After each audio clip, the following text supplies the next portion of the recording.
Hello guys, very warmly welcome to all of you. Recently क्या हुआ है कि चाइना ने अपना फर्स्ट रियूजेबल रॉकेट को सक्सेसफुली टेस्ट कर लिया है। मैं आपको वीडियो दिखाने जा रहा हूं, देखेंगे तो आप ये देखिए, ये चाइना का एक रॉकेट है एंड ये लॉन्च हो रहा है। अभी आप देखेंगे कि ये जो है ना, ये रॉकेट वापस भी आएगा। अभी देखिए ये वापस आ रहा है। आप देखेंगे कि ये जो है थ्रस्ट का यूज कर रहा है और नीचे उतरने के लिए। अब जो है चाइना जो है सेकेंड कंट्री बन चुका है वर्ल्ड के अंदर जो कि रियूजेबल रॉकेट को सक्सेसफुली टेस्ट कर लिया है आफ्टर यूएसए की जो स्पेस एक्स कंपनी है 2015 में ही इस रियूजेबल रॉकेट को टेस्ट कर लिया था। एंड उसके बाद ब्लू ओरिजिन जो कंपनी है उसने भी टेस्ट कर लिया था, जो कि जेफ बेजोस की कंपनी है। तो अब हम बात करेंगे रियूजेबल रॉकेट किसे कहते हैं। ये आपके सामने एक पिक्चर है, आपको दिख रहा होगा, और ये जो है एक कंप्लीट एक रॉकेट है। इसमें आप देखेंगे कि जो नीचे वाला जो स्टेज है स्टेज 1 कहते हैं और ऊपर वाला स्टेज 2 होता है। अब क्या होगा कि ये स्पेस की तरफ जाएगा, जो स्टेज 1 है वो अलग हो जाएगा, डिटैच हो जाएगा। इसे ही हम रियूजेबल रॉकेट कह रहे हैं। एंड जो स्टेज 2 है वो अपना मिशन फॉलो करेगा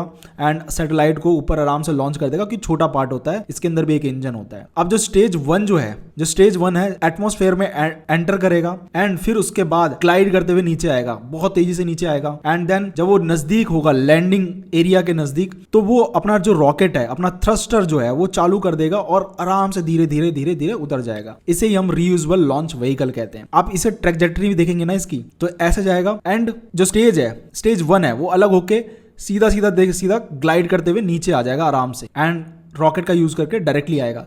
ये रॉकेट है वो आता है, आप देखेंगे ध्यान से। तो इसका सिग्निफिकेंस क्या है? देखिए, सबसे बड़ा सिग्निफिकेंस ये है कि ये इसकी वजह से, रियूजेबल रॉकेट की वजह से कॉस्ट जो होता है रॉकेट लॉन्च का वो काफी कम हो जाता है। क्यों कम हो जाता है? बिकॉज आप इस रियूजेबल रॉकेट को बार बार यूज कर सकते हो, क्योंकि दर्जनों बार यूज कर सकते हो, क्योंकि दोबारा से लैंड कर रहा है और इसी में सबसे ज्यादा कॉस्ट आती है। तो जिसकी वजह से क्या होगा कि आपका टाइम भी बचेगा और दोबारा से आपको रॉकेट बनाने की जरूरत नहीं होगी। और इससे जो क्या होगा कि जो लॉन्च होगा वो आप सस्ता कर पाएंगे, और जो बाकी कंपनीज है जिनको भी सैटेलाइट लॉन्च करनी होगी वो आपके पास आएगी। और क्यों आएगी? क्योंकि आप सस्ता लॉन्च कर रहे हो। इसी वजह से स्पेस एक्स कंपनी ने 75% जो है मार्केट वर्ल्ड का कब्जा कर रखा है पूरे वर्ल्ड के अंदर। स्पेस सेक्टर का जो भी सैटेलाइट लॉन्च होती है, 10 में से 7.5 जो सैटेलाइट होती है, 7 सैटेलाइट या 8 सैटेलाइट के आसपास, वो स्पेस एक्स लॉन्च करता है पूरे वर्ल्ड के अंदर। इस लेवल का डोमिनेंस है स्पेस एक्स का। तो आप पूछेंगे इंडिया कहां पे खड़ा है? तो देखिए, इंडिया ऑलरेडी टेस्ट कर रहा है, टेस्टिंग फेज पे है। और आप ये देखेंगे रियूजेबल लॉन्च व्हीकल RLV जो है ऑलरेडी इंडिया जो टेस्ट कर रहा है लेक्स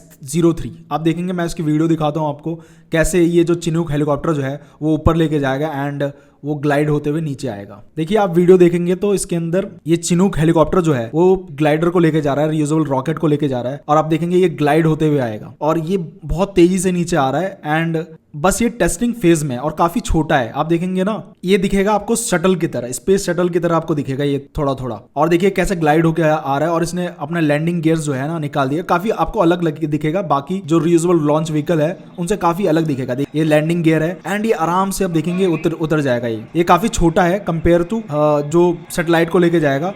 तो आपके दिमाग में ये क्वेश्चन आएगा कि कैसे ये सैटेलाइट को हमारे लेके जाएगा, बल्कि प्लेन जैसा है। 2 ही कंडीशन हो सकती है इसके अंदर सैटेलाइट ले जाने की। पहला तो ये आगे मतलब कि पेलोड ले जा सके, या मतलब जोड़ देंगे इसके अंदर, इसको इतना बड़ा बनाएंगे कि अंदर एक सैटेलाइट डाल देंगे और फिर उसको वो छोड़ देगा ऊपर। तो यही 2 कंडीशन हो सकती है। लेकिन मेरे को नहीं समझ आ रहा है कि ये जो है कि मतलब कैसे ये सैटेलाइट को लेके जाएगा। ये स्पेस शटल की तरह दिख रहा है, लेकिन इंडिया जो है इस पे काम कर रहा है और ये काफी अच्छा तरीका है। इंडिया ने इसमें थ्रस्टर का यूज नहीं किया, इन्होंने ग्लाइडर का यूज किया एंड वो ग्लाइड होके करके आराम से नीचे उतर रहा है। सो गाइस, चैलेंजेस क्या हैं रियूजेबल रॉकेट को बनाने के लिए? तो सबसे बड़ा चैलेंज है कि री एंट्री जो हीट है, एक्सट्रीम हीट है, वो उसको झेल पाए। जो उसका स्ट्रक्चर है, स्ट्रक्चर को कोई नुकसान नहीं होना चाहिए। अगर कोई स्ट्रक्चर को नुकसान होता है तो उसको आप दोबारा यूज नहीं कर सकते। दूसरा चैलेंज ये है कि जो रियूजेबल इंजन है वो दोबारा यूज हो सके, क्योंकि वहां पे क्या होता है जब और एटमॉस्फेयर में एंटर करता है तो उसमें जो इंजन होता है पूरा, क्या कहते हैं, स्ट्रक्चर होता है, पूरा वाइब्रेट करता है, इंजन भी वाइब्रेट करता है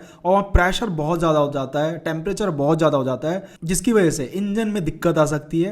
तो इंजन सही से यूज हो पाए, मल्टीपल मिशन को सर्वाइव कर पाए। और तीसरा सबसे बड़ा इशू क्या है कि वेट एंड स्ट्रेंथ। मतलब कि देखिए, रियूजेबल व्हीकल को बनाने के लिए, जो रियूजेबल जो रॉकेट है उसको बनाने के लिए आपको वेट एंड स्ट्रेंथ का सही कॉम्बिनेशन होना चाहिए। मतलब कि कम वेट में ज्यादा ज्यादा स्ट्रेंथ मिले। तो यही टेक्नोलॉजी होती है, कम वेट ज्यादा स्ट्रेंथ हो, ज्यादा हीट को संभाल सके, ज्यादा प्रेशर को संभाल सके एंड ज्यादा वाइब्रेशन को संभाल सके, उस सिचुएशन में भी वो टिका रहे। और सबसे बड़ी दिक्कत प्रिसीजन लैंडिंग। देखिए प्रिसीजन लैंडिंग सबसे बड़ा इशू है किसी भी रियूजेबल रॉकेट के लिए, क्योंकि उसके अंदर एक ऑटोनोमस कंट्रोल होना चाहिए जो कि वो डिसाइड करेगा कहाँ पे उतरना है, प्रिसाइज लैंडिंग कैसे करनी है, अपने विंग्स को कैसे थोड़ा बहुत मोड़ना है, ताकि थ्रस्टर को कैसे यूज करना है ताकि वो नीचे आ सके एंड प्रॉपरली सही से उतर सके। तो ये सबसे बड़ा चैलेंज है। और लो कॉस्ट रैपिड रीयूज में यही दिक्कत होती है कि जब वो उतर रहा है तो हम उसको कितनी तेजी से रिफर्बिश कर सकते हैं एंड उसको कितनी तेजी से हम उसको यूज कर सकते हैं, तभी उसका कोई मतलब रह जाता है रियूजेबल रॉकेट का